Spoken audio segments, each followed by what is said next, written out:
to page 71, Halacha 13. If one is using a chicken, we're talking about Kaparot.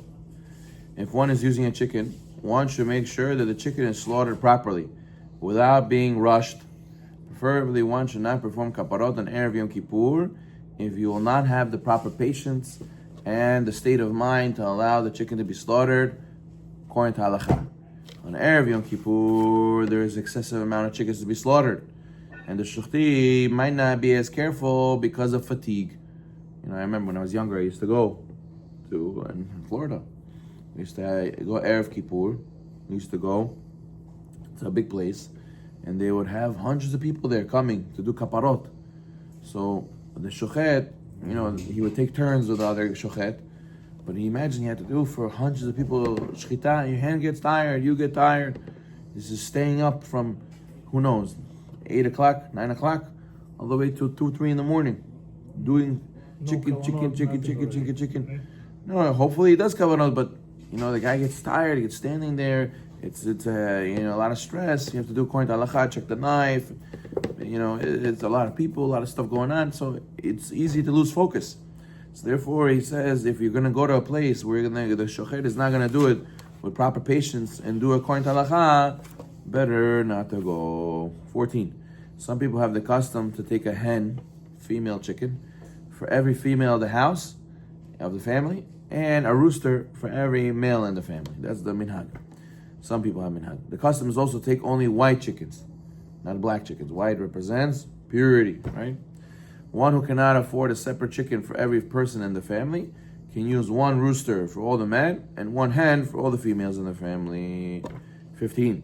If you can afford it also, minhag is pregnant woman to get 3 chickens. Why? 2 females, 1 male. 1 female for herself. And another female, maybe a baby is a girl. And a male chicken, because maybe the baby is a boy. Right? Okay. Preferably 16. One should wave the chicken on top of oneself before waving it for others. Right? The person who does the shchita, a person who does kaparot, he should do kaparot perve himself. It says, Chiber ba'ado ba'ad beito. Kohen Gadol, when he did the korban for kapara, he says he has to get kapara for himself, and then his family, and then he did kapara for all Am Yisrael. So you have to take care of yourself, you have to go and make yourself pure, and then purify everybody else. 17. But the guy that does shita to so many people, he has to do it so many times for himself? No, just one time. At least he did kaparot one time himself. Just like nitlat yadayim, right? You have to do nitlat yadayim for somebody else, you have to do it yourself first. 17. One may wave a chicken over his wife's head, even if she's nida. 18. It is better to give amount of money the chicken is worth to the poor than to give the actual chicken. Right? This avoids embarrassing the poor person. Why? Because the poor person, he feels niodobna, uncomfortable. Why does he feel uncomfortable? Because he's receiving a chicken, and what did you just do with this chicken? You took away the guy's sins with his chicken. He doesn't feel comfortable. He doesn't feel nice taking it. However, if one knows that the poor person will not be embarrassed, a poor person, he'll say, "Nabahai, give me this chicken. I don't care, whatever it is. I want the chicken." Over there, one should give him the chicken without redeeming it for money. 19, right? So all these people who are doing the shaitan and the chickens, they have to give it away to poor people. And if the poor person is embarrassed to take the chicken, at least give him the money worth of the chicken, right? You'll still do kaparat on the chicken, but at the end, you'll give the money worth of the chicken. But if a guy wants to take the chicken, he'll take the chicken. 19, one cannot use maaser money for kaparot. 20, some people have a custom going mikveh before kaparot. 21, if the chicken was found to be tarif, one does not have to perform kaparot again. It still works, right? Even though it came out tarif. However, if the chicken was found to be unkosher because of a blemish in the slaughtering knife, right after shechita, the shohen got to check the knife, no nicks. If it has a bump, no good. So if the chicken did shechita and we found that it was not kasher, why? Because the knife had a bump, had a nick. Over there, you want to perform kaparot again. 22. After the chicken slaughtered, you should try to do kisui adam yourself. So let's say you're not doing shechita, right? So the shochet is done shechita. but after the blood drips, there's a mitzvah to cover it with dirt, right? So you should take the dirt yourself and make the bracha on the kisui adam and cover the blood yourself. This is a mitzvah. So you should try to grab this mitzvah. If one is slaughtering several chickens, another family member can perform kisui adam on one of the chickens. If you don't have a chicken, you can use money, fish, or a plant. Pigeons or doves should not be used. Okay, interesting. Now another important halacha from Masechet Demei Teshuvah is asking for forgiveness. One must appease his fellow whom he may have offended before Yom Kippur, because Teshuvah only helps between you and Hashem.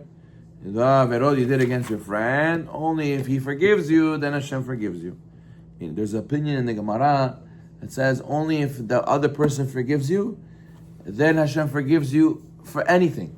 Meaning Hashem doesn't even forgive you for sins between you and him if you don't get forgiveness from your friend. Hashem doesn't forgive you at all for nothing, according to one opinion in the Gemara. So we don't follow that opinion, but you just see how important it is to get forgiveness from your friend. So now, these halachot are very lengthy and complicated, and each circumstance needs to be dealt with separately. You got to ask your halachic figure practical advice how to ask forgiveness from another. So maybe we'll get the Yakud Yosef also has a lot of halachot about asking for forgiveness. I'll give you a few examples. We'll do it next time. A guy spoke Lashon Hara, right? There's a big argument. Do you have to say to the guy who you spoke Lashon Hara about, do you have to tell him what you said? Listen, I want to make teshuvah. I'm sorry, I want to ask you forgiveness, mehila, because I spoke Lashon Hara about goy about you. Okay, and what did you say? To forgive you, I want to know what you said. He says, listen, I don't want to say. What do you mean? How am I going to forgive you if I don't know what you said? First tell me what you said, then I'll forgive you.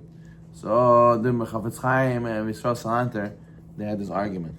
He says, one opinion said, you have to say, because how the guy's going to he's not going to really forgive you if he doesn't know what you said. Maybe he doesn't like what you said. How is he going to give it full-hearted mechila? The other opinion said, no. Who in the world is going to give mechila after you tell him what you said about him? Nobody's ever going to forgive. We're warning.